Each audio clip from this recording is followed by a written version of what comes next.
Hey guys, this is just a quick video. So, I'm going to make a video here that I want to reach the masses with. It's something that I normally don't do on this channel, but it's very important. I just want to fill you in on what's been going on. It's very bad, and yeah, so, okay, long story short, we've had 5 deaths in the family in 6 weeks. What is the common denominator to these deaths? Hospitals. Now, one thing that I do is I'm a writer, among many other things. I write about these things, and I've had a lot of readers reach out to me and say that they have the same exact story.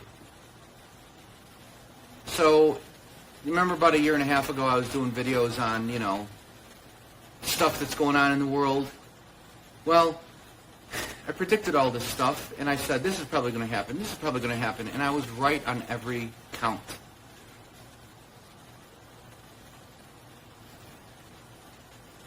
So let me tell you about the hospitals. So, my cousin, who is no longer with us, he's a few years younger than me. He got a totally healthy guy, never drank, never did drugs, no heart issues, he was not overweight, he was fine. He was just like us. He was awesome. A tech geek, photographer. We worked together in photography a lot. He's a CG animator. Really smart guy, really funny guy, warped sense of humor. We lived together for a bit years ago. Him and I were very close since kids. And so, yeah, he died 2 weeks ago. And very long story short, he got a little sick, flu symptoms, and he thought, let me just go to the hospital just to get checked out, So, so he went there, and his girlfriend dropped him off. Fiance, I didn't know that they were engaged until after he was gone. And she drops him off. She goes back home, and later that night, he says, now this isn't like him. So when I heard that he said these words, I knew something was definitely wrong. He called her and said, get me out of here, they're trying to kill me. Get me out of here now. You got to come and get me out of here. So she goes there, and they wouldn't let her in. Because, the Black Plague has taken over the world, right? So they kept him there for a couple days. They took away his phone, and he tries to escape. He tries to leave. He just doesn't want to be there anymore. He gets up. He's weak, but he tries to leave. He takes the IVs out of his arm and everything. He tries to leave. They stop him, and they say, what are you doing? You can't be. So they sedate him and instantly put him on a ventilator. A ventilator was not needed.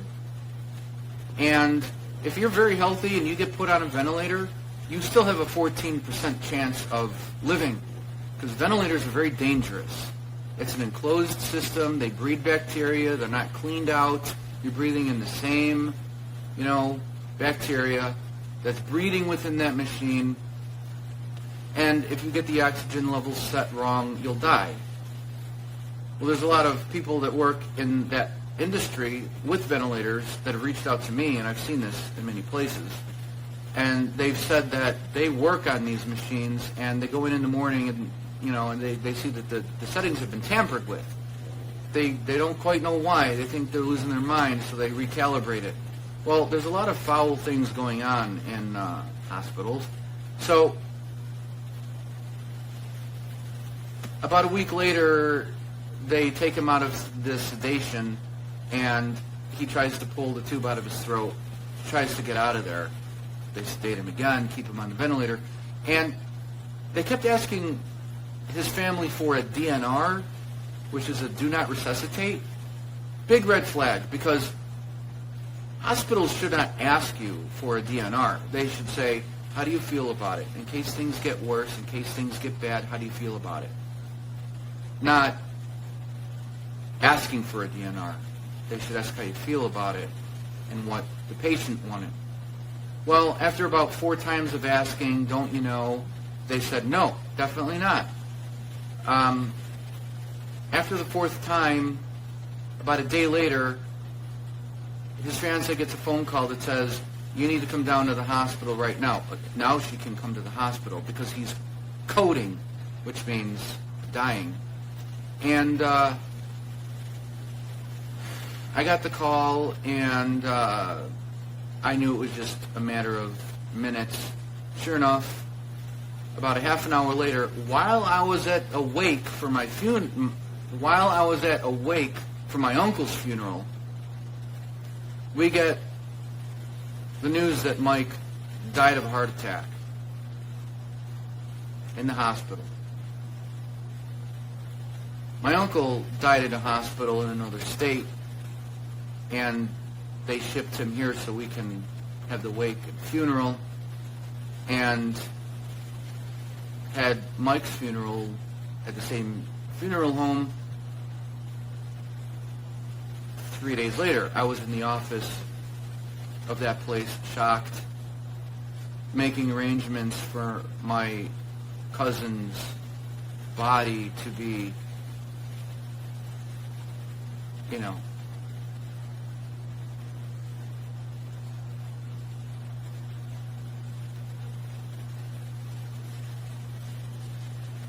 So, my aunt, who's married to my uncle, who just passed a few weeks ago, I had a long conversation with her, as we do, for about 4.5 hours. A few weeks back, she was fine, she was totally just fine. Well, she passed away 2 days ago. She was feeling a little ill, and she went to the hospital to get checked out. They wouldn't give us any information. They were playing games. My other cousin, who was overseeing things, he did a phenomenal job. Him and I worked on things together. The hospital would talk to him every day. I tried to get through to talk to her. It was very odd because I said, room 106. The phone would just ring and ring and ring and ring and ring. No one ever picked up. And they would say, well, we have to get someone down there. We'll answer the phone for her. Okay, I'm not sure why. But give us 5 minutes. I called again. 5 minutes later, same thing. 10 minutes later, same thing. I called the front desk easily 10 times. And then finally, the guy that's overseeing the floor where she was at, a little bit of an attitude. He goes, look, I'm monitoring heart monitors. I can't just be, going into... I'm like, dude, I didn't say I want you to leave your post, okay? But you told me that another guy was going to be there 5 minutes ago, and that was 25 minutes ago. I just want to talk to her really quick. And he's like, well, I can't make any promises, but the guy said he's going to be in the room. Let me check. This went on for another 20 minutes. Finally, I called back again. And he said, well, just give me your number. I'll have someone call you back tonight. No one ever called me back. I called again the next day. The same BS was going on. And then my other cousin, who's handling this mainly, he tried calling. All of a sudden, he can't talk to her either. When my mom tried calling my aunt, her sister-in-law, and she did get her on the phone like a few days before this, someone was messing around with the phone, pressing the buttons. Whenever my aunt would say things, buttons were being pressed, like censoring, like old school telephone. You press the buttons like bang, bang, bang. And my aunt was saying something like, this isn't right, get me out of here, I don't want to be here.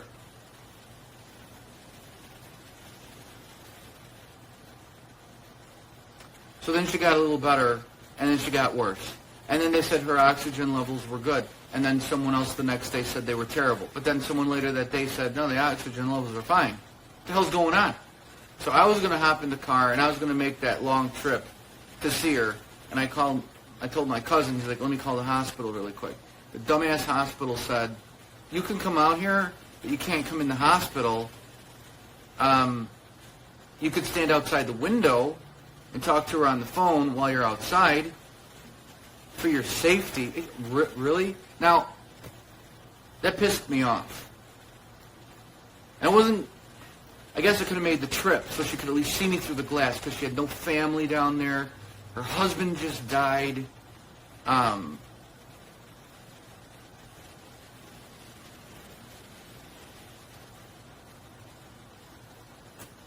Anyway, it would have been a wasted trip because 2 days later I would have gotten there and she died.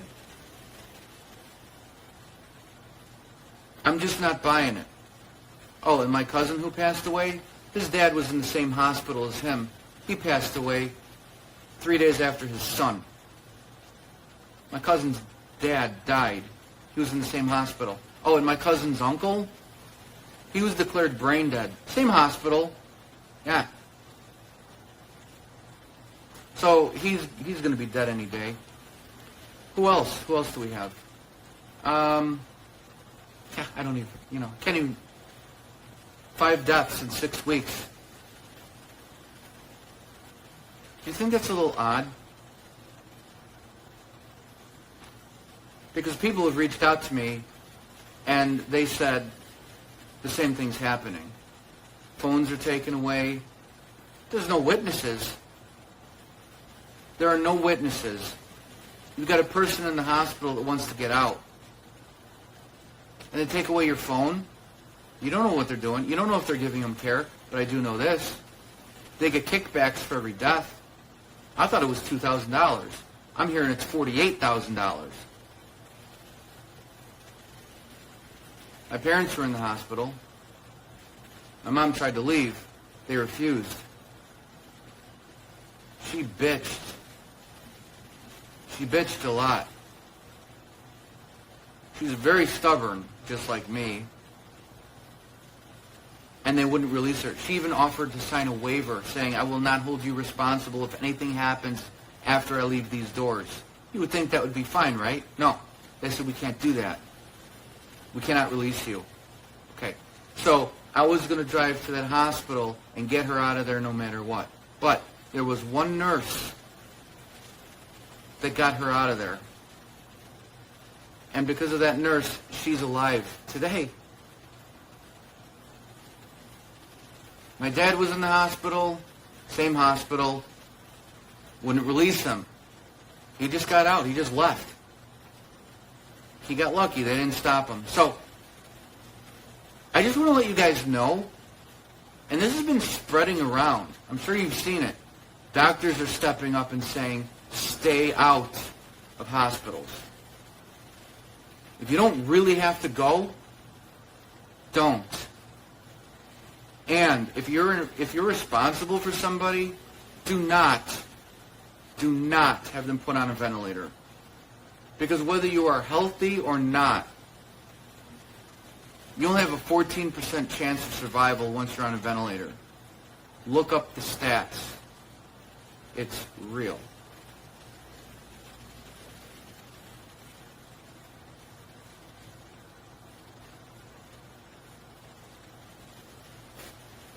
Five deaths in 6 weeks. Now, I'm planning another funeral. My aunt's. She was like a mom to me. My uncle was like a dad.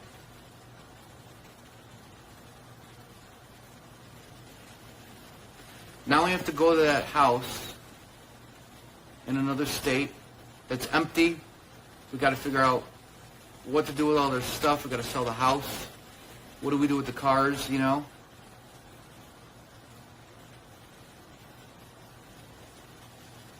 I just talked to her like 4 weeks ago. She was totally fine. Laughing, cracking jokes as she did. She had a wicked sense of humor, which is one of the reasons why her and I were so close. And you know what? I told her again, and I'm so glad that I had the chance to tell her that, you know, I want to tell you something. No offense against my parents, but I have to tell you that you have always been like a mom to me.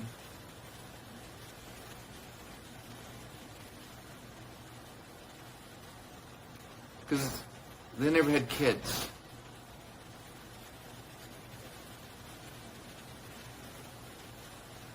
And she said, you know I love you. You've always been like a son to me.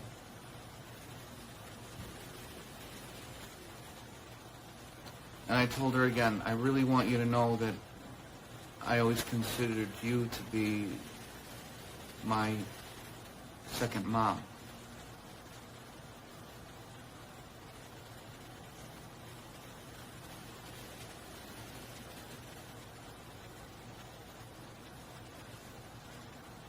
Anyway,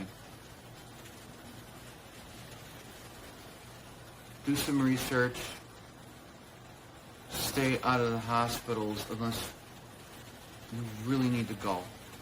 There's so much crap going on in the world.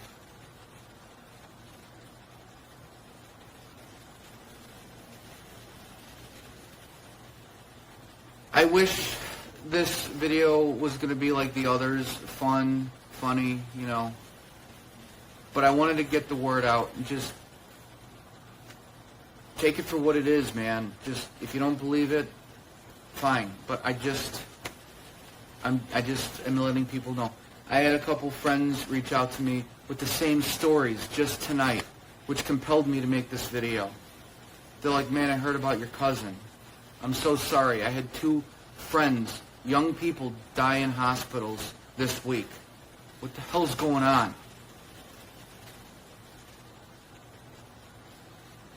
There's a lot more I can say, but I'm not going to say it here.